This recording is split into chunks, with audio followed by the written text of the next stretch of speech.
President, please be seated. Chúng ta phải có một to cái chúng ta cả để chia sẻ một cá để cho các chúng tôi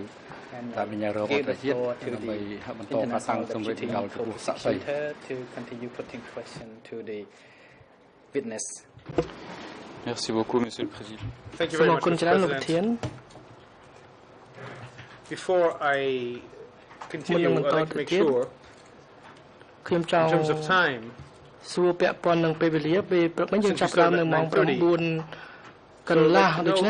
be possible for us to continue until 9:30 tomorrow morning. If that is the case, I will continue putting questions today, and the civil party lawyers will pick up tomorrow morning for 30 minutes. តំណាងដើមដឹងដល់ប្រវេណនេះនឹងសួរនៅផ្សាយព្រឹករហូតដល់ម៉ោង 9 កន្លះលោកធាន Witness លោកសាក់សីមុននេះយើង we were discussing បាននិយាយគ្នាអំពីរចនាសម្ព័ន្ធរបស់មន្ទីរស21 and I had ខ្ញុំមានសំណួរមួយពីរទៀតពាក់ព័ន្ធទៅនឹងចំណុចនេះ Did you ever hear of the names តើលោកធ្លាប់ names of two ឮ people មនុស្សពីរនាក់ coming from office មកពីមន្ទីរស 71 and the names were Pang, P-A-N-G, and Lin, L-I-N. លោកធ្លាប់ឮឈ្មោះមនុស្សពីរនាក់នេះទេ បាទមិនដែលឮទេ No, I never heard of these names. Au niveau de And at S21 was there also a messenger unit កងនិរសា working with ដែលធ្វើការនៅជាមួយដូចដែលជាមេគុកទេ មានកងនិរសាមកជាមួយដូចពីអមលៀងហ្នឹងមាន There was a messenger unit who accompanied Duk from Om Liang.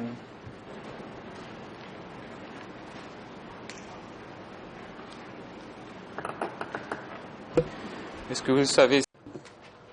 Do you know if this messenger unit was in charge of transmitting envelopes and therefore messages to party authorities? បាទភារកិច្ចរបស់រាជសារគឺមានតួនាទីបញ្ជូន The messenger was in charge of delivering letters to the upper level and from the upper level to the lower level.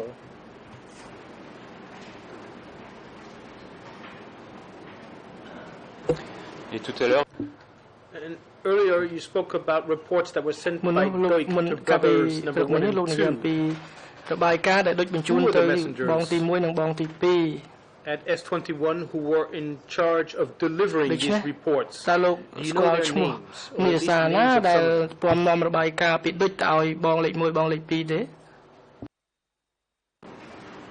ខ្ញុំអត់បានស្គាល់ឈ្មោះនិរសាទេប៉ុន្តែគ្រាន់តែដឹងថាមាននិរសារត់ចុះរំដើម I did not know the names of the messengers. ទៅមកផ្ទះគាត់ប៉ុន្តែអត់ស្គាល់ឈ្មោះ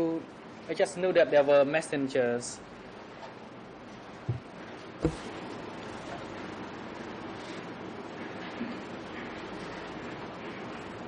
AS21, est-ce que were sometimes entire families arrested at S21? Did you sometimes see entire families, husband, wife, and children arrive at S21? ប្តីប្រពន្ធនិងកូនគេចាប់ម្ដងទាំងគ្រួសារតែម្ដងលោកធ្លាប់ឃើញទេ ធ្លាប់ឃើញនៅមនុស្សធ្វើការក្នុងស21ឃើញដូចជាឈ្មោះហេង Staff who work at S21 the person by the name Heng and his wife is Ri. ដាក់គុកទាំងអស់គ្នាហ្នឹង They were all imprisoned.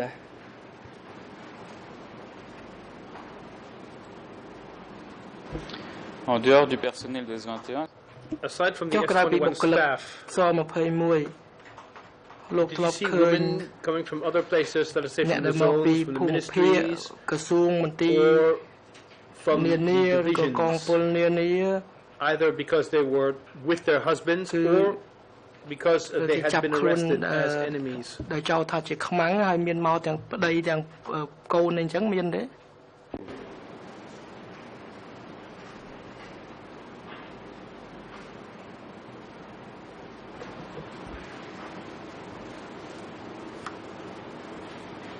Je n'ai pas reçu la traduction. I did not hear the interpretation. I heard ការបកប្រែនៅឡើយទេជាភាសាខ្មែរខ្ញុំឮថាមានតែជាភាសាបារាំងអត់ទាន់ឮបកប្រែថាម៉េចទេ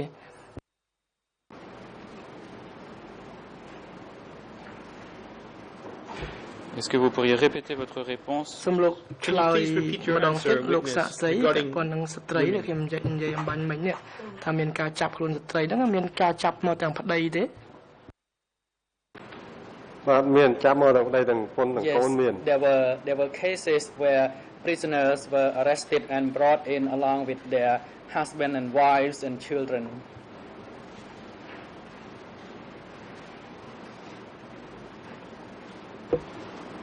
Concernant les enfants. Now regarding children. កូនក្នុងពេល tell you ever in training sessions why ដូចមានបាននិយាយប្រាប់ទេថាហេតុអីបានជាគេចាប់មកទាំងកូនអញ្ចឹង Dans quel but?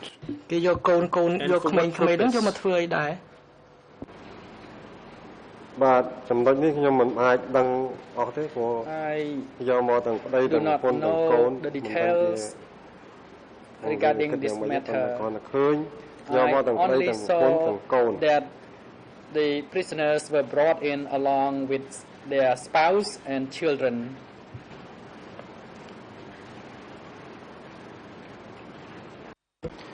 Est-ce que vous avez Were you ever asked ឲ្យលោកសួរចម្លើយក្មេងៗទេ បាទអត់ទេ No, never. Est-ce qu'à l'époque And did you know the expression ពាក្យថាដកជីកស្មៅជីកទាំងរឹសទេ Does that mean លោកធ្លាប់ឮពាក្យបែបហ្នឹងទេ បាទធ្លាប់ឮពាក្យជីកស្មៅជីកទាំងរឹសហ្នឹង Yes, I heard that phrase. Removing the grass, we needed to remove its roots. តាំងពីលើដល់ក្រោម When we arrested the enemy, we had to arrest everyone in that network from the higher up to the low, down to the lower level.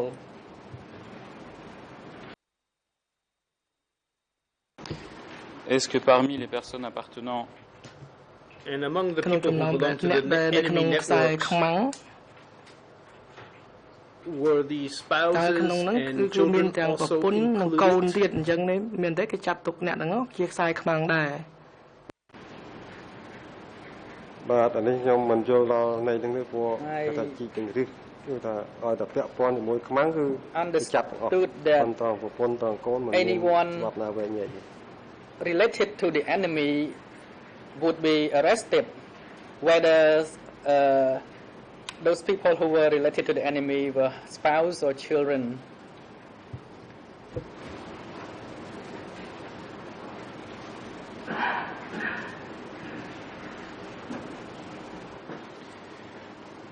Concernant les femmes,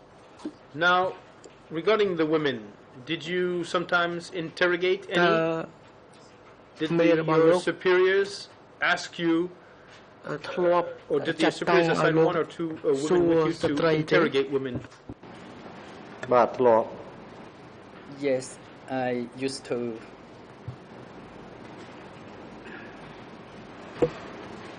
Est-il correct? Is it true that at S21 there were relatively few women who were interrogated តើខ្ញុំអាចនិយាយបានទេថាការសួរចម្លើយ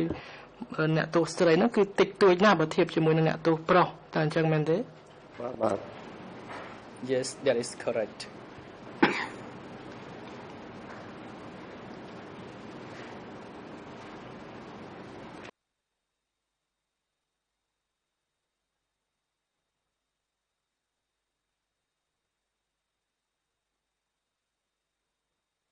J'ai entendu Baba, je n'ai pas entendu. ខ្ញុំឮពាក្យខ្មែរបាទបណ្ដាជាភាសាបារាំងអត់ទាន់ឮបកបាទហើយបកឲ្យសូមអរគុណតែជាបញ្ហាបច្ចេកទេសលោកប្រធាន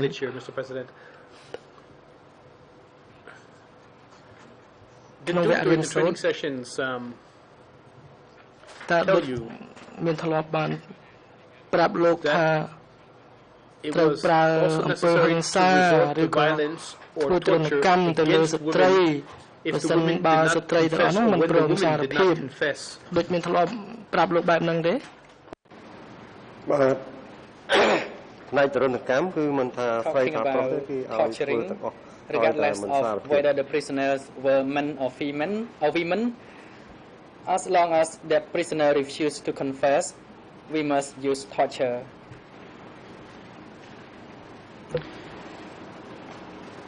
Est-ce que tous les prisonniers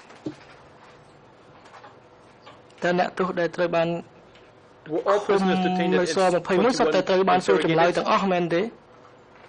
and if not, what was the approximate proportion of people who were interrogated in relation to those who were not? I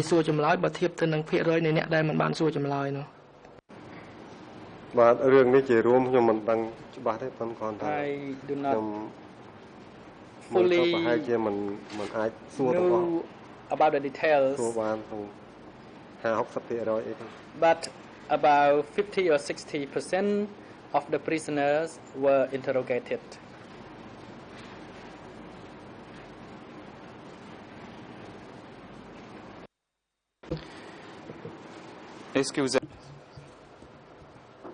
Did you have enough interrogators? Did you have enough time to interrogate the prisoners? Is it the lack of time and staff that explains or that explains why not everyone was interrogated? I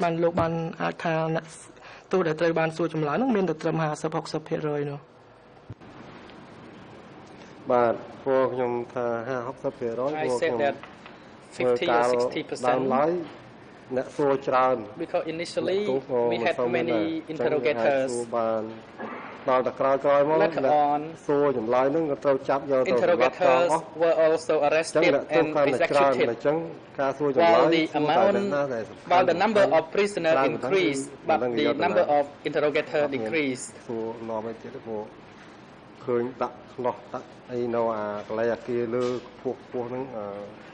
I saw prisoners were like shackled in the upper floor of the building. 10 or 15 of them were like shackled together, and I did not see those prisoners brought for interrogation.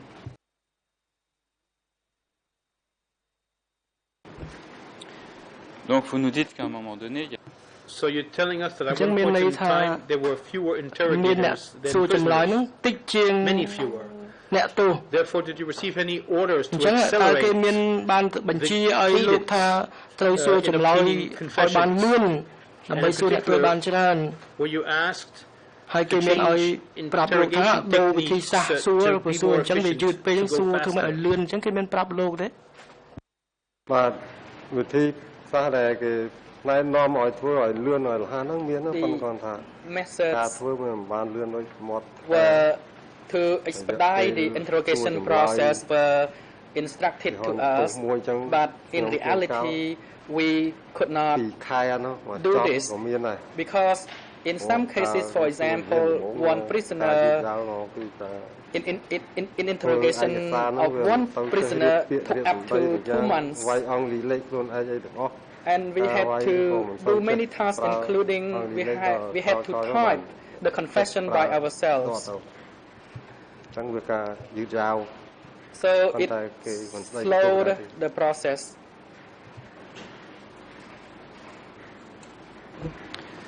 I'm going to turn to another topic. And I'll be very quick about this. This will be about the detention conditions of the prisoners in these cells. You spoke about prisoners being shackled to an iron bar. So I'm not going to speak about all of the conditions because we have already discussed these in detail.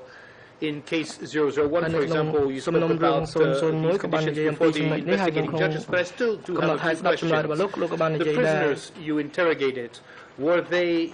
thin? The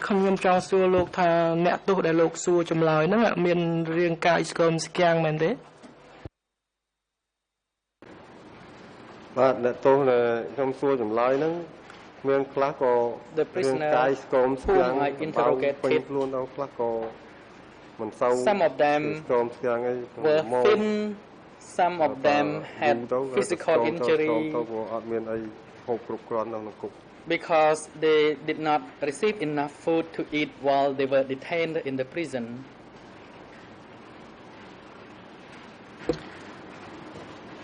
Est-ce que votre travail was your work as an interrogator sometimes delayed because the prisoners were ill?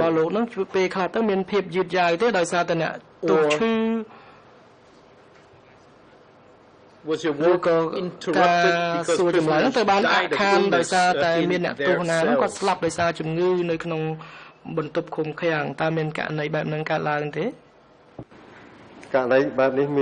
Yes, there were such cases happened. Sometimes during the course of the interrogation, the prisoner died.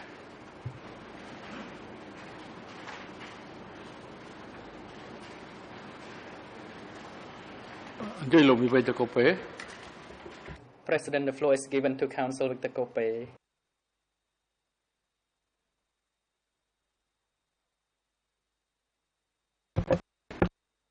I apologize. Sorry.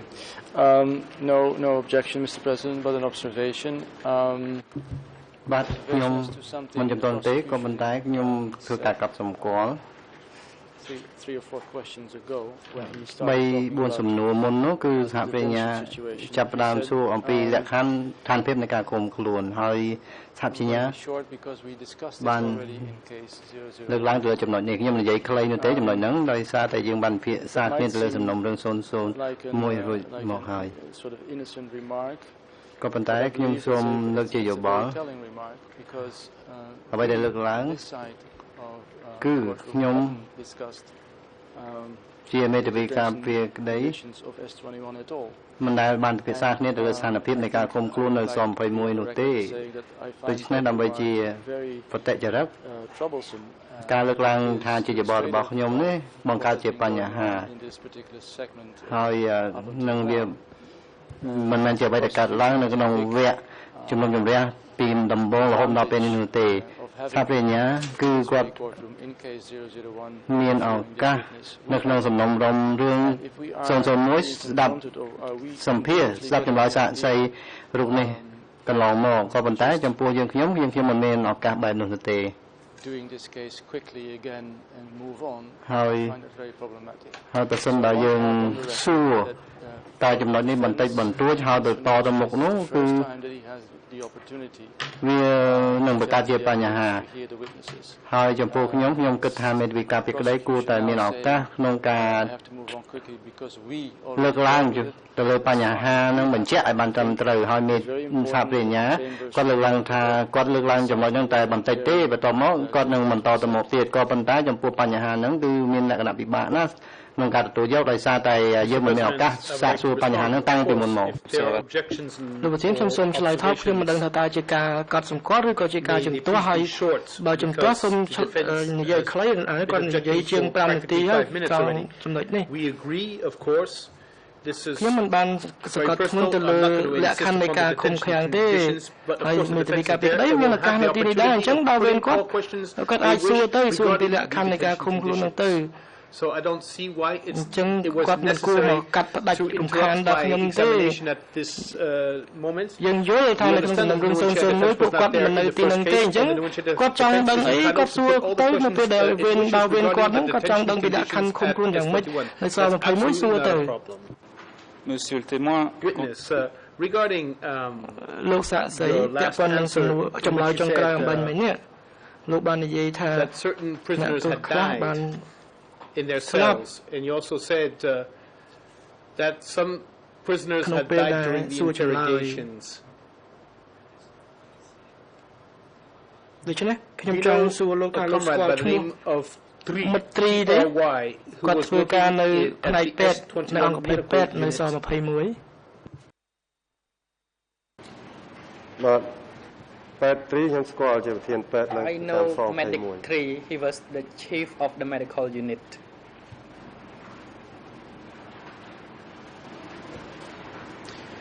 Je voudrais lire un extrait du carnet. I would like to read out an excerpt of an interrogator's notebook E333 ជាកំណត់ហេតុរបស់អ្នកសួរចម្លើយ French it's on page 40 ទំព័រ40ជាភាសាបារាំងគឺ0028 2507 Khmer ជាភាសាខ្មែរគឺ00 มันមានការបកប្រែជាភាសាអង់គ្លេសទេ And this is an excerpt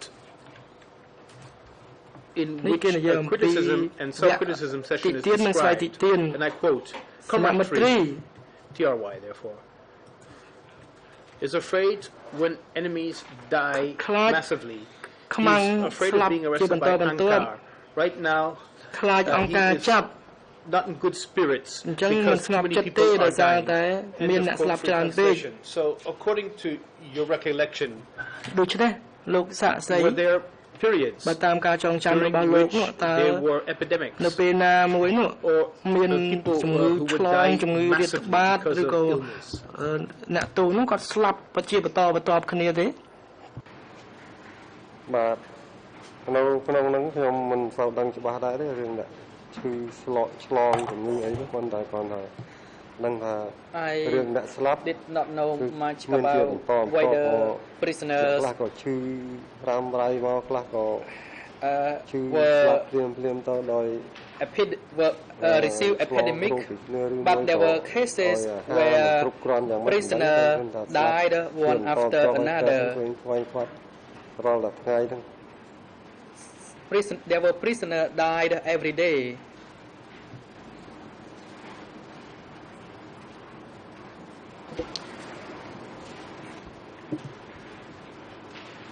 Au moment des and during the interrogation, did you have the prisoners' biographical details at hand? You said that 15 recorded the prisoners and wrote their biographies. So did you have these biographies available to you in order to begin the interrogations and to know, for example, what the person was called, how old that person was, where that person lived, and what that person's job was,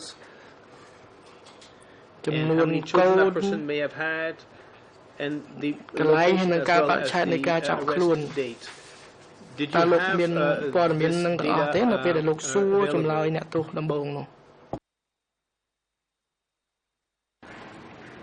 បាទពេលយកអ្នកទោសដំបូងមកគឺ when the prisoner were first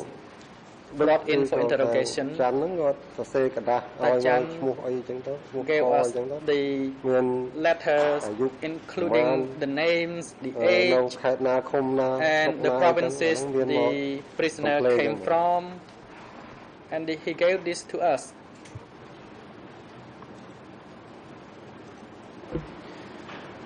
Est-ce que c'était un bout de papier? Was this on a sheet of paper or was this a full page with the title Prisoners Biography? กระดาษបន្តិចម្ដុំអញ្ចឹងឬបន្តិចតួចអញ្ចឹងឬក៏ជាទំព័រមួយទាំងមូលពេញដែលដាក់ចំណងជើងថាប្រវត្តិរូបអ្នកទោសតែម្ដង បាទសរសេរជាกระดาษបន្តិចមកហើយជា 3-4 ធ្នាប់ប៉ុណ្ណឹងទេ brief note គាត់ដាក់ដឹងថាឈ្មោះអីនឹងនៅណានៅខេត្តណាស្រុកណាចឹង fingers size note including brief information like the names, the provinces the prisoner came from, and the number of the holding cell of the prisoners.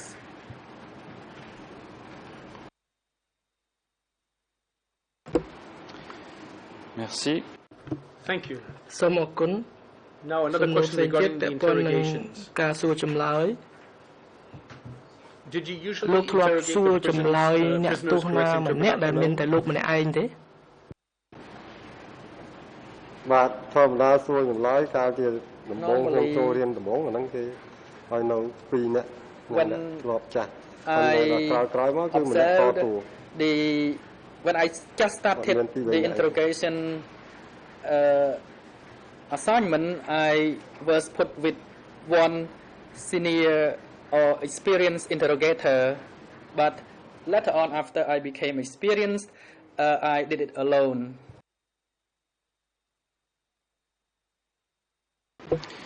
Est-il arrivé que votre Did your group leader, in particular the last one, Tit, as well as Cham, Hor or Dut, did they ever come into the interrogation room, your interrogation room, andហើយ listen ស្ដាប់ and watch ឬក៏សង្កេត how you មើ would ល interrogate ពេលដែលលោកសួរ prisoners. ចម្លើយទេ បាទឈ្មោះ 3-4 នាក់ទាំងលើហ្នឹងគឺធ្លាប់ Yes, the 2 or 3 names you just mentioned. ចឹងគេអាចដើ Yes, រ they ត្រួតពិនិត្យ came to និង inspect សាក me សួរនៅក្នុងបន្ទប់សួរហ្នឹងបាន sometimes because they were in superior position, so they had the rights to go into different rooms for inspection. Est-ce que Tit, votre chef de groupe, តើទឹកជា Your group មេ leader ក្រុម as របស់ well លោក as Doik, the ឬ head of ដូចជា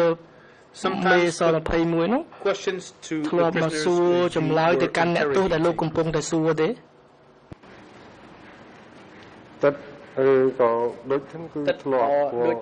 yes ចូលមកហ្នឹងសួរ they គាត់ឯងឈ្មោះអីចឹងទៅ came នៅ in ស្រុកណាខេត្តណា and ចូល they មក asked នេះ the prisoners what their name was, the provinces they came សួរ from. លេង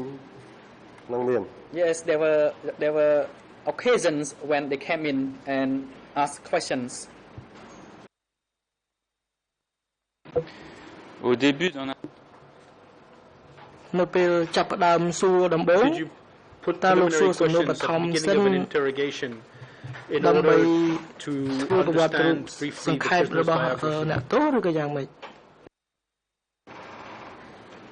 យកមកសួរជំហានដំបូងគឺត្រូវសួរពីប្រវត្តិរូប Yeah, in និង the ការរ first ស់នៅ step, និងការតំណាក់តំណង we asked them about their biography, about their เขาថា relationship. ប្រើនយោបាយសួរឆ្លិចឆ្លីដេញដោល We អ used ស់រយៈ the មួយថ្ងៃពីរថ្ងៃអញ្ចឹងទៅបើអ្នក techniques ទោសនឹង to ask នៅ for តែ details, សារភាព answers មិនឆ្លើយ for a ពី few days របស់ខ្លួនហ្នឹងបាន until សូមយោបល់ the ដូចច័ន្ទធ្វើរនកម្ម prisoners gave us the confession, and if the prisoners refused to confess, and then we seek without permission from Duch and Chan to use torture.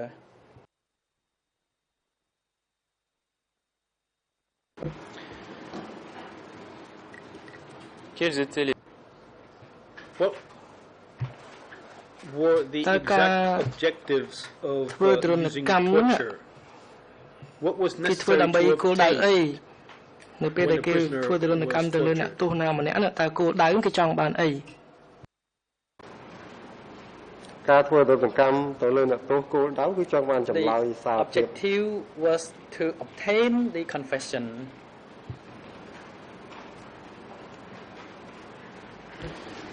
et qui vous a formé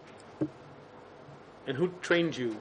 អ្នកណាជាអ្នកបង្រៀនលោកឲ្យធ្វើទរណកម្ម Gave you ideas on how to torture? តតតាស្អី President Mr. Witness, Không chơi logo principle bây giờ on bị the copy. floor is given to Council with the copy. I object to the word in the វិទ្យាខ្ញុំជំទាស់ការប្រើពាក្យរបស់សហប្រញ្ញាដែលប្រើថាធ្វើទរណកម្មហើយមិនដឹងថាសហប្រញ្ញាពេលនោះនៅទីនោះឬក៏យ៉ាងម៉េចខ្ញុំ there are various សូម degrees ជំ of ទាស់ treatment. វាមានការប្រព្រឹត្តក្នុងកម្រិតខុសៗគ្នានៅពេលហ្នឹងនៅពេលដែលគេ But it's not fine. សួរចម្លើយ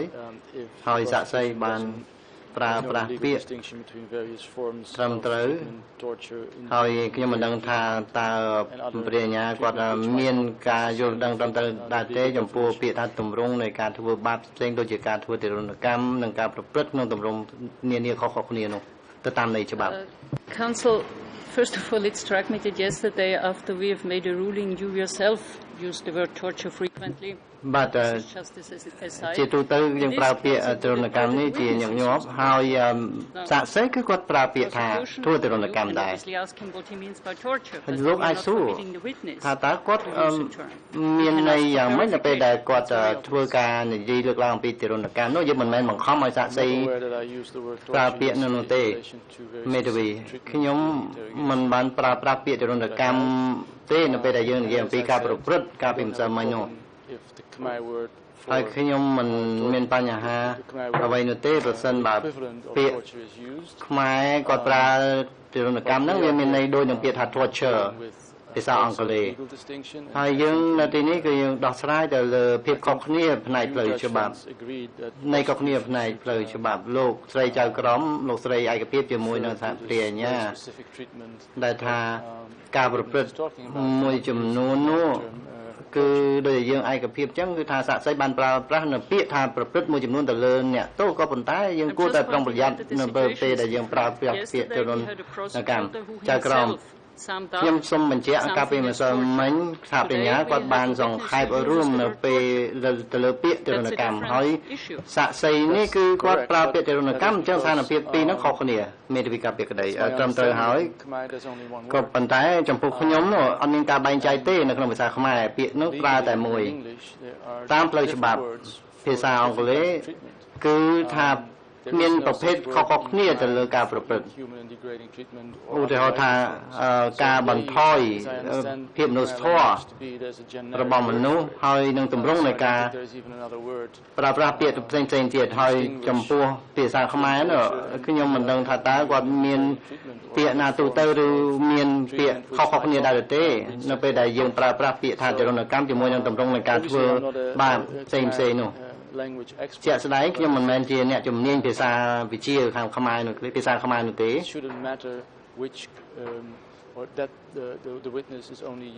ហើយយើងមិនមានបញ្ហានោះទេប្រសិនបើសាក្សីប្រើប្រាស់ពាក្យទរណកម្មនេះទៅសំដៅទៅលើការប្រព្រឹត្តក្នុងន័យទូទៅចៅក្រមដូច្នេះយើងសួរឲ្យសាក្សីបញ្ជាក់ទៅយើងមិនហាមគាត់ឲ្យគាត់ប្រើប្រាស់ភាសាណាមួយនោះទេយើងគួរតែស្នើសុំសាក្សីឲ្យគាត់បញ្ជាក់បំភ្លឺទៅលើពាក្យដែលគាត់ប្រើហ្នឹងទៅខ្ញុំសូមបន្តពីមានការរំខានពីមេធាវីការពារក្តី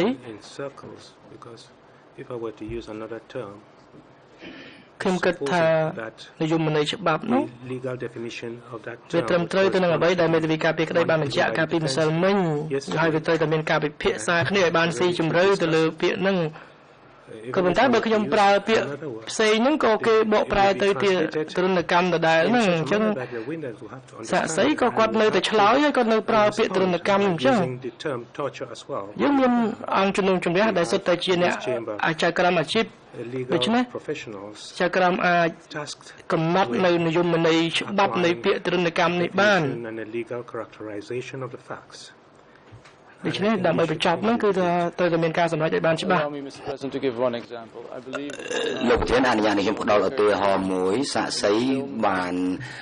ផ្ដល់ចម្លើយនៅក្នុងខ្សែភាពយន្តរបស់រដ្ឋាភិបាលគឺថាគាត់បានឆ្លើយថាម្ដងនោះគាត់ធ្វើទរណកម្មគឺថាគាត់គក់តុកដើម្បីកំឡាចអ្នកទោសដែលគាត់ទៅសួរចម្លើយ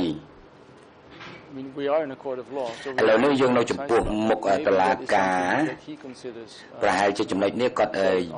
យល់ឃើញថាវាចូលស្ថិតនៅក្នុងពាក្យទូទៅពាក់ព័ន្ធទៅនឹងនិយមន័យនៃការធ្វើទរណកម្មហើយក៏ប៉ុន្តែនិយាយតាមផ្លូវច្បាប់នោះគឺថាវាអាចស្ថិតនៅក្នុងពាក្យមួយផ្សេងខុសពីការធ្វើទរណកម្មបើសិនជាយើងមិនយកចិត្តទុកដាក់ឲ្យមែនចេញថាអ្វីរួមមកកើតបានទៅជាទរណកម្មតើគាត់និយាយអំពីអ្វីគាត់បង្ហាញអង្គហេតុអីខ្លះបើនោះគឺថាបើមិនយ៉ាងដូចនេះទេវានឹងមិនឈានដល់ការបង្ហាញនៅការពិតទេខ្ញុំធ្វើការកត់សម្គាល់ដូចនេះក្នុងនាមប្រធានអង្គជំរះខ្ញុំនឹងពិនិត្យមើលបន្ថែមទៀតប៉ុន្តែខ្ញុំច្បាស់លាស់ណាស់កាលពីម្សិលមិញរួមទាំងវិទ្យាកូពេផងបានប្រើប្រាស់ពាក្យទរណកម្មនៅក្នុងការសួរដេញដោលចំពោះសាក្សីកាលពីម្សិលមិញក្រោយពេលដែលមានការពិភាក្សាគ្នាលើបញ្ហានេះរួចហើយមានការអន្តរាគមន៍ពីលោកស្រីចក្រម Fan ដូច្នេះវាមានភាពមិនច្បាស់លាស់មួយរវាងការបែងចែកពាក្យយើងក៏គិតដែរថាតើពាក្យទរណកម្មដែលពលរដ្ឋទូទៅកម្ពុជានឹងប្រើប្រាស់ហើយនឹងពាក្យទរណកម្មដែលក្នុងន័យជ្រៅផ្លូវច្បាប់នោះវាយ៉ាងម៉េចទេហើយយើងគិតថាកាលពីម្សិលមិញដល់ពេលខាងលោកទ្វីបច្ចុប្បន្នកូពេប្រើពាក្យនេះមិនមានភាគីណាកត់សម្គាល់អំពីបញ្ហានេះទេយើងមិនដឹងថាតើលោកទ្វីបច្ចុប្បន្នកូពេគាត់ប្រើពាក្យ អ្វីជាភាសាអង់គ្លេសទេប៉ុន្តែភាសាខ្មែរគឺយើងកត់សម្គាល់ច្បាស់លាស់ណាស់ដោយសារយើងមាននៅចំណាប់អារម្មណ៍លើចំណុចនេះខ្លាំងអញ្ចឹងហើយបានជាយើងចាត់មន្ត្រីច្បាប់ឲ្យសិក្សាពីបញ្ហានេះដើម្បីផ្ដល់គំនិតឲ្យយើងអញ្ចឹងវាអាចមកពីភាសាហើយបើសិនជាយើងអាចធ្វើទៅបាននោះទីមួយគឺបញ្ជានៅការប្រើពាក្យចំពោះការតាំងសំណួរដោយខ្លួនឯងរបស់ភាគីទៅសាកសីក្នុងការប្រើពាក្យនេះដោយប្រើពាក្យអំពើការប្រព្រឹត្តទៅលើគោលដៅដែលត្រូវសួរសំណួរហ្នឹងទៅសួរចម្លើយទៅកាប់ចម្លើយហ្នឹងវាតាមយ៉ាងមិនខ្លះតែបើសិនជាសាកសីឆ្លើយទរណកម្មឬពាក្យទរណកម្មនេះវាជាពាក្យគេហៅថាសាមញ្ញឬពាក្យដែលចំណេះដឹងទូទៅវាមិនដឹងនិយមន័យទេប៉ុន្តែពលរដ្ឋទូទៅគេប្រើពាក្យទរណកម្មមួយច្រើនសូម្បីតែពុកវាយកូនហ្នឹងក៏គេហៅប្រើពាក្យទរណកម្មដែរនេះជាពាក្យសាមញ្ញនៅក្នុងចំណោមសង្គមកម្ពុជាណាគេមិនក៏អាច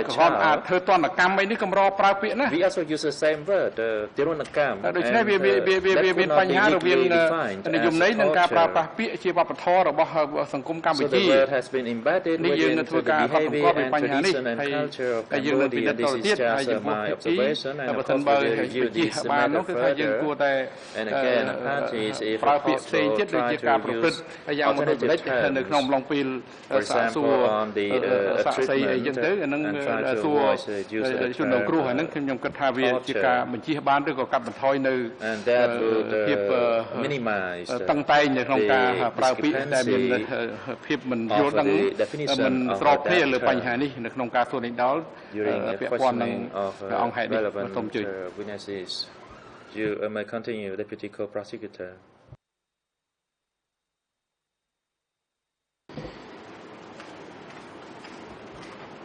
Qui vous a formé, Monsieur le témoin? លោកសាក់សីអ្នកណាជាអ្នកបង្រៀនបច្ចេកទេសសួរចម្លើយដោយប្រើអំពើហិង្សាទៅលោកប្រើអំពើហិង្សាហើយនឹងការវាយដំលើរូបរាងកាយជាដើមនេះ បាទវារឿងប្រើអំពើហិង្សានឹងវាយដំគឺ regarding the beating and the violent act ធ្វើការនៅក្នុងហ្នឹងមុនដែលខ្ញុំចូលទៅគេបង្រៀនខ្ញុំ previous workers there who taught me how to use that ស្ងួន they were paying ធ្វើមុនគេ ស្ងួន etc ប្រាប់ពីវិធីប្រើ who told us how to use such techniques and that's how I learned from them.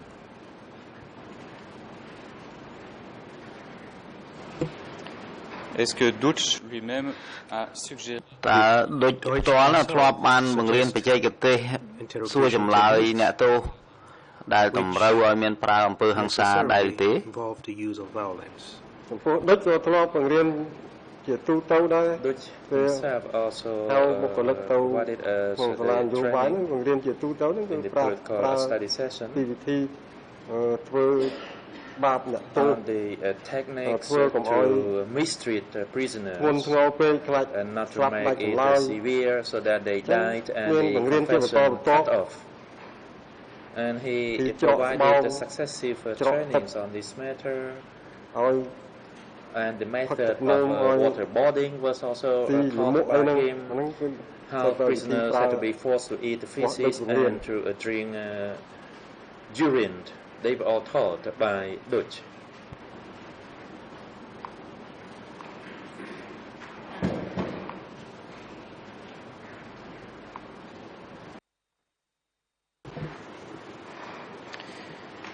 Est-ce qu'en général les prisonniers តើជាទូទៅ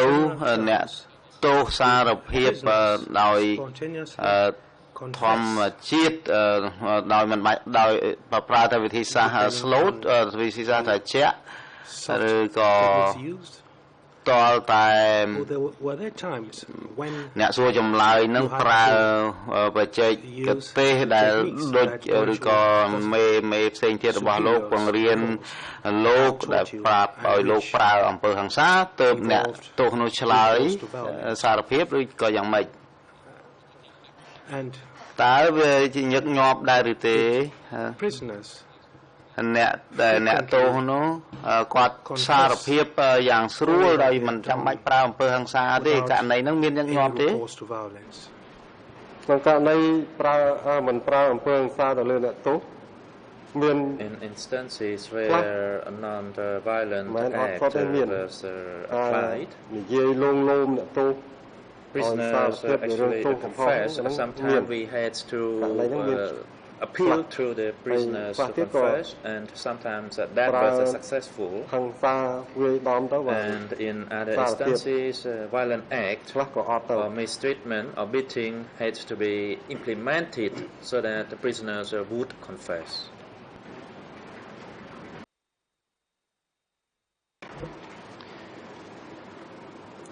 Est-ce que la méthode douce តើវិធីសាស្ត្រត្រជាក់នេះ រួមបញ្ចូលមានគឺថាការដាក់សម្ពាធលើផ្លូវចិត្តឬក៏ការគំរាមកំហែងទៅលើអ្នកទោសដែរឬទេ deployed against prisoners ការប្រើត្រជាក់ហ្នឹងគឺមានការលួងលោមឲ្យនៃចំនួនអ្នកទោស including making an appeal to a particular prisoner to give them food to eat. And another way is that if they confess, then the party would release them. These are the methods that we used.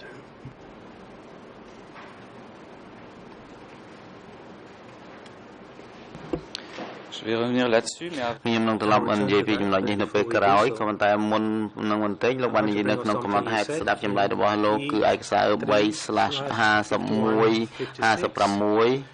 ទំព័រទី 14 ជាភាសាបារាំង 9 ជាភាសាអង់គ្លេស និង 11 ជាភាសាខ្មែរលោកបាននិយាយដូចតទៅនេះខ្ញុំសូមដកស្រង់មាន 99% នៃអ្នកទោសដែលឆ្លើយថាគេមិនបានប្រព្រឹត្តកំខុសអ្វីទេនៅក្រោយពេលដែលទទួលបានការសួរចម្លើយ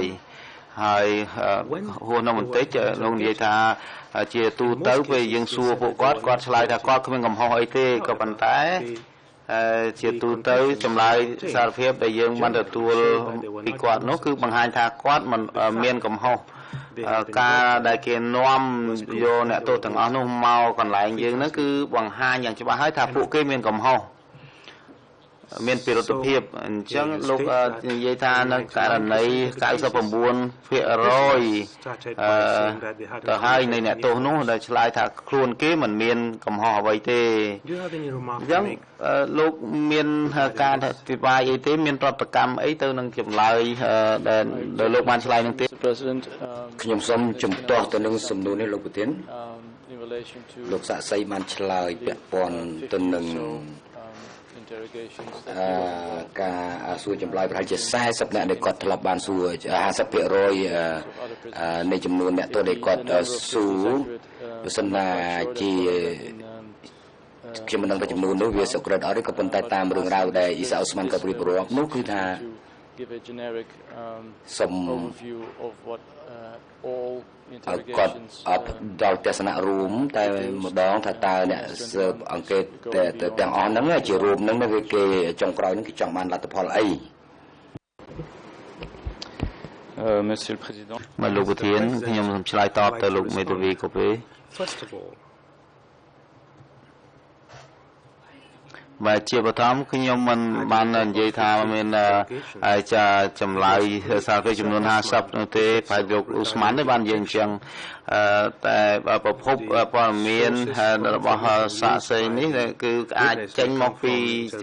ការសួរចម្លើយរបស់គាត់ហើយនឹងការចូលរួមការរៀនសូត្រជាមួយដូចនឹងមេផ្សេងទៀតរបស់គាត់អញ្ចឹងខ្ញុំគ្រាន់តែដកស្រង់អ្វីដែលគាត់បានលើកឡើងនៅក្នុងកំណត់ហេតុស្ដាប់ចម្លើយរបស់គាត់ទៅប៉ុណ្្នឹងទេអញ្ចឹងខ្ញុំចង់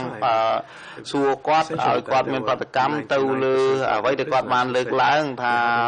99% នៃអ្នកទោសទៅហើយដែលឆ្លើយថាខ្លួនមិនបានធ្វើអ្វីខុសនោះទេអញ្ចឹងខ្ញុំចង់បានយោបល់ពីគាត់ឲ្យគាត់បញ្ចេញប្រតិកម្មទៅនឹងអ្វីដែលគាត់បានឆ្លើយ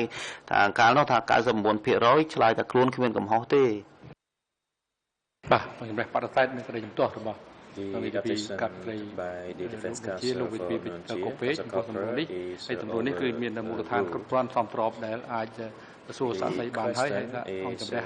មានបំណងចង់ស្ដាប់ចម្លើយតបរបស់សាក់សីហើយចំពោះសំណួរដែលសួរដោយថាពាក្យរាជញារងអន្តរជាតិនៅក្នុងចុងក្រោយនេះ response from this witness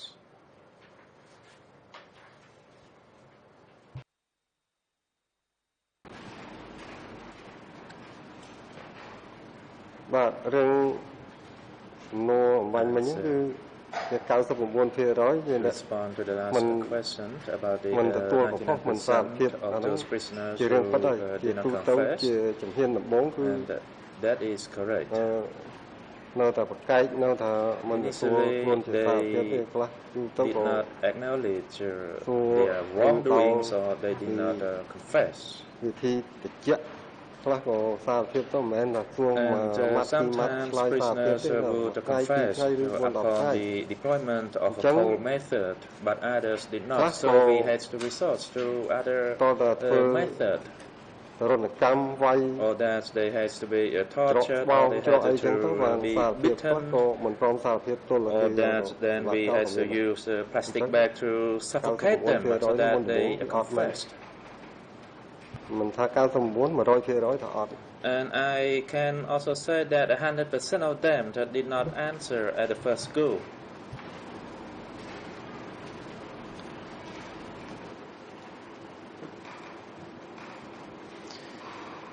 Donc une petite précision ចឹងខ្ញុំសូមការបញ្ជាក់មួយបំភ្លឺមួយតកតងទៅនឹងពេលដែលលោកទទួលសេចក្តីនាំឲ្យប្រើវិធីក្តៅគឺប្រើអំពើហិង្សានៅពេលដែលប្រើល្បិចឬក៏ការបញ្ចុះបញ្ចូលលេងដើរតើលោកមានបានរាយការណ៍ទៅតែច័ន្ទហើយតែទឹកអំពីស្ថានភាពនៃការសួរចម្លើយរបស់លោកដែរឬទេឬក៏សម្រាប់អ្នកទោសនីមួយៗនោះលោកត្រូវតែទទួលបញ្ជាពីថ្នាក់លើពីមេលោកមកមុននឹងអាចប្រើវិធីសាស្ត្រក្តៅបានបាទមុននឹងខ្ញុំប្រើអំពើហិង្សាទៅលើអ្នកទោសគឺខ្ញុំទៅសួរយោបល់ពីទឹកវិធានក្រុមខ្ញុំចេញចូលនៅបន្ទប់ទឹកនេះខ្ញុំសាកសួរទឹកមិនអាចធ្វើដំណើរបានអត់បើអត់ព្រមឆ្លើយសួរ torture could be used on that particular prisoner because for example I had spent 3 or 4 days and the particular prisoner had not confessed then he would seek further authorization from Chan or Duch before I could use the violent act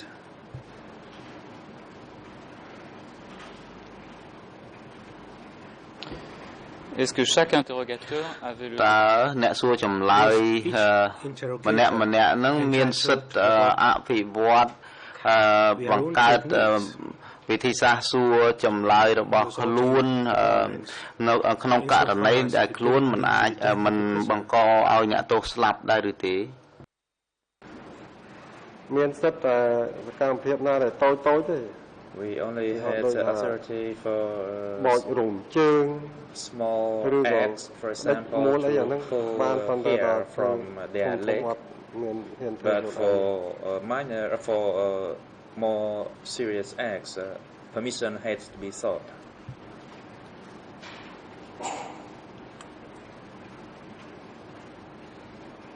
Bon, pour que ce soit clair, je vais បាទដើម្បីឲ្យច្បាស់លាស់តែម្ដងខ្ញុំសូមអានអ្វីដែលលោកបាននិយាយនៅក្នុងកំណត់ហេតុស្ដាប់ចម្លើយរបស់លោកគឺឯកសារ 3/79 ជាភាសាបារាំងគឺ 00164585 អង់គ្លេស 00161558 រហូតដល់ 59 ជាភាសាខ្មែរគឺ 00146594ទៅដល់ 95 សំណួរដែលគេសួរលោកនោះដូចតទៅនេះតកតងនឹងឧបករណ៍ដែលប្រើតើប្រើដូចទាំងគ្នាទាំងអស់សម្រាប់អ្នកសួរសំណួរអ្នកសួរចម្លើយទាំងអស់ឬក៏អ្នកសួរចម្លើយម្នាក់នោះឬក៏ដូចជាអ្នកបញ្ជាឲ្យប្រើឧបករណ៍អីផ្សេងការបកប្រែនេះមិនត្រឹមត្រូវប្រហែលទេក្នុងកាលពីឆ្នាំ 2009 នោះចម្លើយលោកឆ្លើយដូចនេះឧបករណ៍ដែលគេប្រើសម្រាប់ធ្វើទរណកម្មគឺមិនមានបង្គាប់បញ្ជាទេ were not instructed to use គឺជាក់ស្ដែងមានអីធ្វើនឹងដូចជាខ្សែភ្លើងដង្កាប់ដកកញ្ចក់យកមកជុលមកចាក់កញ្ចក់អីហ្នឹងជាក់ស្ដែងគឺមានអីធ្វើនឹង in a word anything that we were able to find បាទសូមបញ្ចប់ការដកស្រង់លោកសាក់សីដែលលោកអាចបញ្ជាក់បានដែរឬទេថាកាលនោះលោកមានជំរើសក្នុងការរើសយកឧបករណ៍ដើម្បីប្រើអំពើហិង្សាបានកាលដែលលោកធ្វើការនៅទី21បាទរឿងផ្នែកទរណកម្មយកតកាប់ As for torture, a plier was used to pull a finger or sometimes a nail is inserted under the fingernail. ប៉ុន្តែគ្រាន់តែយើងយកមកយើងកែឆ្នៃឲ្យខុសៗពីមុននោះក្រោយមកគេថា So the method was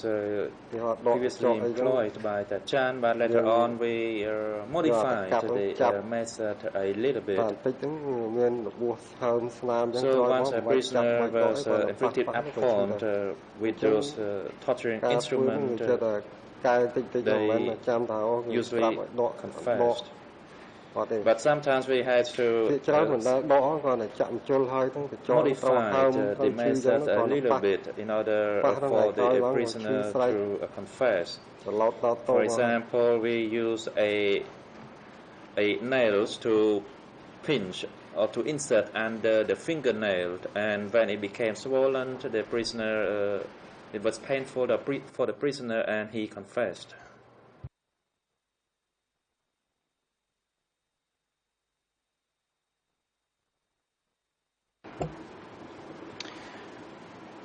Monsieur le témoin, une question. លោកសាស្ត្រីខ្ញុំចាត់សំណួរតាក់ទងនឹងរូបលោកផ្ទាល់តើលោកទទួលបញ្ជាឲ្យប្រើអំពើទរណកម្មនេះដើម្បីទទួលបានចម្លើយសារភាពលោកទទួលបញ្ជាឲ្យធ្វើបែបហ្នឹងហើយខ្ញុំសួរលោកថាហេតុអីក៏លោកនៅមានអារម្មណ៍ដូចធម្មតាហើយនៅតែបន្តធ្វើការងារជាធម្មតាដូចជាគ្មានរឿងអ្វីកើតឡើងបានសូមបញ្ជាក់លោកនិយាយថាខ្ញុំធ្វើការងារធម្មតាឬអារម្មណ៍ធម្មតាបច្ចុប្បន្នឬគឺកាលសម័យមុន through my feeling while I am working at the present time or my feeling at that time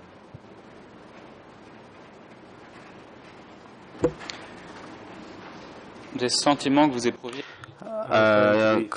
ចង់និយាយថាកាលនៅសម័យនោះតែម្ដងថាលោកធ្វើយ៉ាងម៉េចដើម្បីបំពេញការងាររបស់ខ្លួនបានដែលទទួលបញ្ជាពីខាងលើមកឲ្យធ្វើទារុណកម្មគេនេះអ្នកទោសនេះតើលោកធ្វើយ៉ាងម៉េចដើម្បីតាំងអារម្មណ៍ឲ្យរឹងប៉ឹងធ្វើការបំពេញការងារនឹងបានសាកតែមកដល់ឆ្លើយតបនិយាយលោកវិវិតកូពេ I'm not sure why ខ្ញុំមិនដឹងច្បាស់ទេមិនយល់ច្បាស់ថាហេតុអីបានសំណួរថាជាការជាប់ពាក់ព័ន្ធដែរសាក្សីនៅក្នុងពេលការស៊ើបអង្កេតគុំផុសតាំងឡើងវិញ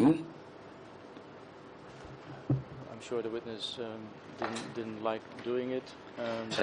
គាត់ក៏បានជាប៉ុណ្្នឹងដែរថាសាក្សីគាត់មិនពេញចិត្តនឹងការបំពេញនៅកិច្ចភារកិច្ចបែបនេះទេ legal and factual questions that the chamber has to answer ដូច្នេះឲ្យស្គូតែសួរសំណួរណាឲ្យស្របទៅនឹងផ្លូវច្បាប់ហើយអង្គជំនះទៅសម្ដេចបញ្ហានេះ Monsieur le Président, je pense លោកប្រធានខ្ញុំគិតថាវាមានភាពពាក់ព័ន្ធព្រោះថានៅក្នុងបរិបទកាលពីសម័យនោះគឺថាវាស្ថិតនៅក្នុងប្រព័ន្ធមួយដែលមានការធ្វើមន្តគមវិជ្ជាអប់រំនយោបាយអញ្ចឹងខ្ញុំចង់ដឹងថាតើសាក្សីនេះគាត់តាំងអារម្មណ៍យ៉ាងម៉េចដើម្បីធ្វើការងារនោះបានឬក៏កាលនោះអាចថាបើមេរបស់គាត់នោះអាចថាប្រាប់ទៅសាក្សីរូបនេះថាឥឡូវកាលណាយើងឃើញខ្មាំងនៅចំពោះមុខឬអ្នកទោសចំពោះមុខហើយត្រូវចាត់ទុកពួកគេជាអ្វីដើម្បីឲ្យបំពេញការងារបាន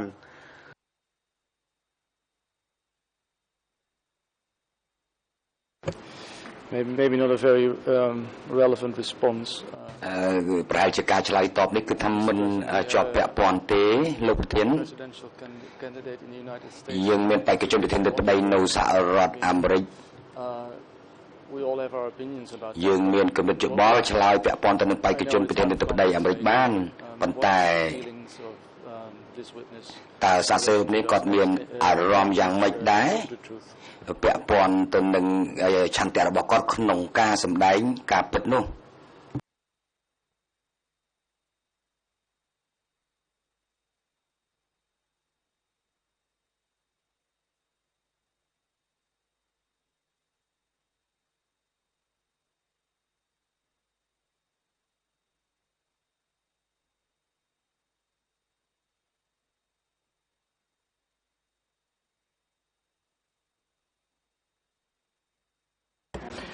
អង្គជំរះសម្រាប់បដិសេធនៅតែជំទាស់ឬក៏តែ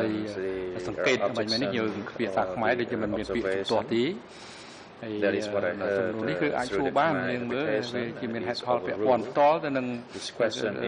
ក្នុងអំឡុងពេលនៃការអនុវត្តជាក់ស្ដែងនៃបំពេញមុខងាររបស់សាស្ត្រីនៅក្នុងអំឡុងពេលខ្លួនធ្វើការនៅមន្ទីរសន្តិសុខស21សាស្ត្រីអាចឆ្លើយតបនឹងសំណួរនេះបានបើមិនមកលោកនៅចងចាំសំណួរ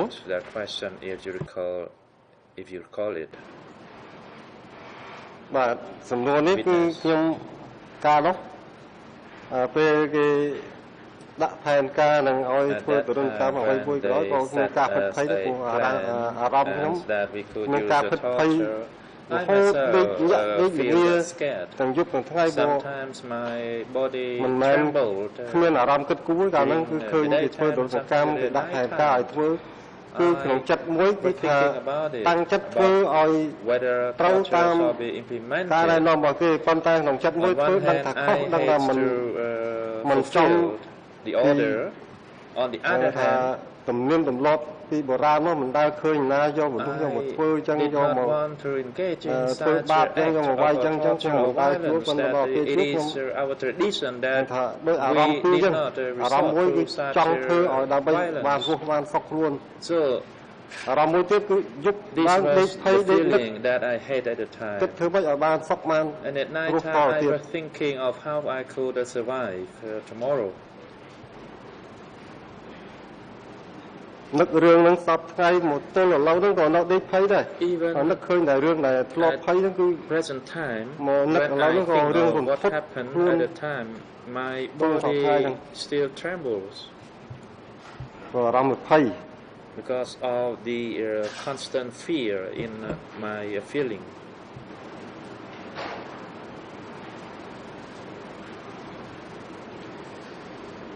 ខ្ញុំធ្លាប់ធ្វើសង្គ្រាមនៅក្នុងសមរភូមិខ្ញុំមិនដែលភ័យដូចខ្ញុំនៅក្នុងស21ទេ fight in at the front battlefield but I never feel scared as I was so scared at ដេកភ័យដេកព្រួយដោយកាលខ្ញុំនៅស21ហើយនៅស21ខ្ញុំដេកភ័យដេកព្រួយទល់ថ្ងៃ7មករាបាទខ្ញុំឈប់ភ័យឈប់ព្រួយប៉ុន្តែនឹកឃើញរឿងហ្នឹងឯង only after the 7th January day I felt better but even at present time when I think of what happened at the time my chest is pounding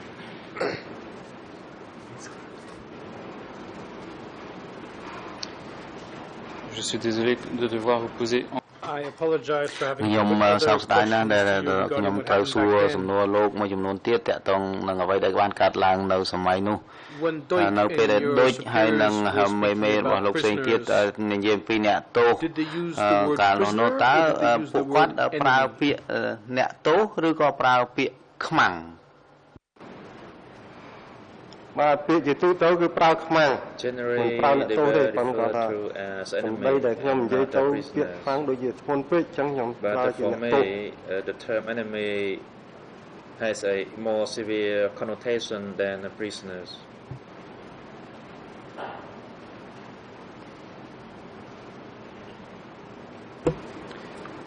Est-ce que les ennemis qui étaient តើខ្មាំងនៅមន្ទីរស21មានឱកាសណាមួយដែលអាច ទទួលបានការដោះលែងដែរឬទេក្រោយពីពេលដែលខ្លួនបានសារភាពតាមការសំណូមពរឬក៏ការសុំរបស់អ្នកសួរចម្លើយហើយនោះតាំងខ្ញុំនៅធ្វើការនៅស21មិនដែលឃើញអ្នកទោសណាដែលសារភាពហើយគេដោះលែងទៅវិញខ្ញុំមិនដែលឃើញ saw any prisoner who confessed and was subsequently released.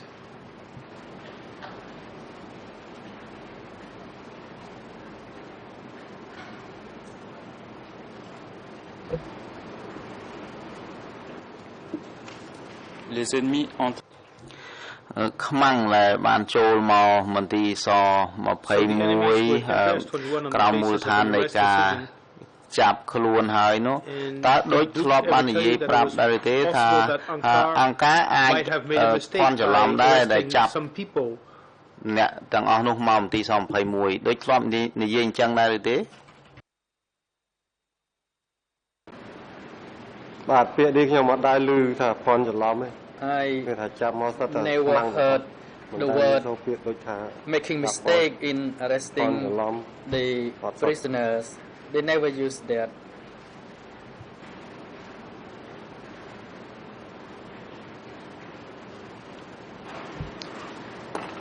En conséquence, est-ce qu'il អញ្ចឹងជាផលវិបាកហ្នឹងគឺតើចំពោះលោកនោះតើលោកអាចមានលទ្ធភាពនិយាយទៅមេរបស់លោកថាអ្នកទោសដែលលោកសួរចម្លើយដែលលោកបានសួរចម្លើយហ្នឹងថាគាត់ហ្នឹងអត់មានពិរុទ្ធភាពបានដែរឬទេខ្ញុំសូមជំទាស់ទៅនឹងសំណួរនេះលោកប្រធានដោយសារថាក្នុងសំណួរនេះមានសេចក្តីសន្និដ្ឋានរបស់វាផ្ទាល់រួចទៅហើយសហបរិញ្ញារងបានសួរនាំមុខជាហូរហែហ្មងអ្នកទោសដែលឃុំនៅស21ត្រូវបានគេដោះលែងខ្លះនៅពីព្រោះថាអ្នកទោសហើយជា150អ្នកមកពីកងពល703ត្រូវបានដោះលែងហើយអ្នកថតរូបWhat's the ground for the objection? តើលោកមានមូលដ្ឋានអីសម្រាប់ការជំទាស់បានទៅពេលដល់ពេលវេលារបស់លោកសួរអញ្ចឹងនៅពេលដែលលោកក្រោកឈរឡើងគឺថាលោកជាហាក់ដូចជាផ្ដល់សក្ខីកម្មទៅវិញ Prosecution is framing its questions សហប្រញ្ញារងកំពុងតែរៀបចំសំណួរនេះដឹងថាតើអ្នកទោសដែលឧទាហរណ៍ថាតើអ្នកទោសអាចមានឱកាសតិចតួចណាដើម្បីរួចខ្លួនដែរទេអញ្ចឹងគាត់ហាក់បីដូចជាកំពុងតែរៀបចំសំណួរតម្រូវចិត្តគាត់ហើយសួរនាំមុខមានតាងអាចច្រើនណាស់ដែលបញ្ជាក់អំពីការដោះលែងខ្លះនោះមានអ្នកទោសច្រើនដែរត្រូវបានផុសតាងបញ្ជាក់ថាត្រូវបានដោះលែងគាត់សួរសំណួរបើតែបើតាមខ្ញុំស្ដាប់ទៅ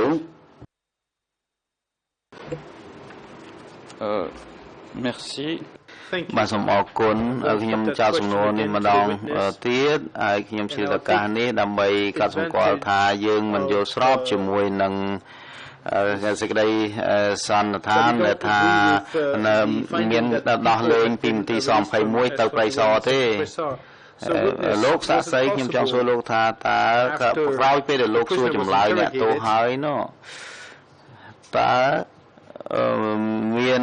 អ្នកទោសឬក៏អ្នកឬក៏ខ្មាំងណាមួយដែលលោកអាចរាយការណ៍ទៅប្រាប់មេរបស់លោកថាគាត់គ្មានកំហុសអីទេគាត់គ្មានប្រតិភិបទេអាចកើតមានឡើងទេករណីហ្នឹងបាទក្រោយរាយការណ៍គឺខ្ញុំរាយការណ៍ when I reported និយាយជារឿយៗថាការសួរនាំមិនបានដឹកមុខបង្ហាញមុខអ្នកទោសឲ្យនិយាយទេប៉ុន្តែគ្រាន់តែ I told him that I did not lead ឆ្លើយអត់ទាន់សារភាព prisoner to ទៅមើល answer ហ្នឹងប្រាប់ថាអ្នកទោសហ្នឹងអត់ទាន់ឆ្លើយអត់ទាន់សារភាពទេ simply told my superior that the prisoner អត់មានហ៊ានយោបល់ទេ did not answer the interrogation yet I did not seek permission for the release ថាវិញ្ញារងអន្តរជាតិរួមទាំងភាគីផងដែរសូមចូលកត់សម្គាល់ថា I would like to inform ពាក្យថាវិរុទ្ធភាពនេះប្រហែលជា ជាពាក្យច្បាប់ដូចជ្រៅហើយប្រហែលជាទំនងជាពលរដ្ឋខ្មែរភាគច្រើនបែរជាមានកម្រិតយល់ដឹងនឹងអត្ថន័យនៃពាក្យថាពិរុទ្ធភាពនេះដូចជាមិនយល់ទេបើថាតាមបទពិសោធន៍ដែលខ្ញុំបានធ្វើគឺជាចក្រមច្រើនឆ្នាំកន្លងមកនេះ rather the word guilt based on the observation of Cambodians ordinary Cambodian people they are not much aware of the meaning of the word guilt អត់មានឮសំឡេងភាសាបារាំងលោកต้องមកឮទេ I do not hear the translation in French language Jack Malavan do you hear the translation in French language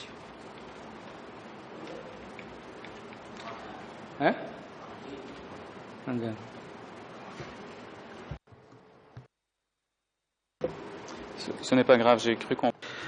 បាទបញ្ហាអ្វីទេលោករៀងខ្ញុំស្មានតែជនជាតិខ្មែរមិនយល់សញ្ញាណពាក្យថាពិរុទ្ធភាពឬក៏គ្រឿងកំហុសឥឡូវពេលយល់ដឹងទូទៅប៉ុន្តែពាក្យវិរុទ្ធភាពនេះជាពាក្យច្បាប់ជ្រៅដែលកម្រិតយល់ដឹងសូម្បីតែនិស្សិតជាច្រើនក៏មិនទាន់យល់អំពីពាក្យនេះច្បាស់លាស់ដែរ that has very deep meaning even students who are currently studying law they are not well aware of the គួរតែសាំងសំណួរណាដែលបើពាក្យសាមញ្ញឲ្យគោលដៅដែលត្រូវសួរហ្នឹងយល់ពីពាក្យហ្នឹងផងមកឆ្លើយតបហ្នឹងវាត្រូវបើយើងយល់កម្រិតពាក្យដែលថា well understood by other parties អាចស្ដាប់មិនយល់ពាក្យផងការឆ្លើយប្រហែលជាមិនត្រូវទេវាមិនច្បាស់លាស់ទេវាមិនមានប្រយោជន៍អ្វីក្នុងការស្វែងរកការពិតទេ easy and it will contribute to the ascertaining of the truth when parties understand the meaning of the terms. Merci, monsieur. Thank you. បាទសូមអរគុណលោកប្រធានលោកសាក់សីពេលដែលលោករៀនសូត្រជាមួយដូចហើយនឹងមេលោកផ្សេងទៀតតើពួកគាត់ធ្លាប់និយាយប្រាប់លោកថាគុំឲ្យមានអារម្មណ៍ទន់ជ្រាយឬក៏អាណិតអាសូរ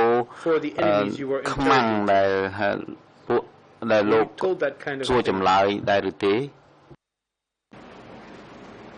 បាទពេលខ្ញុំទៅរៀនសូត្រណែនាំជាបន្តបន្ទាប់គឺគេថាមិនអោយមានការអាណិតអាសូរទុនជាជាមួយខ្មាំង not to feel pity for the enemy even our parents we must also treat them in the same way if they are considered as enemy we have to be absolute we have to have firm position we have to be loyal to the party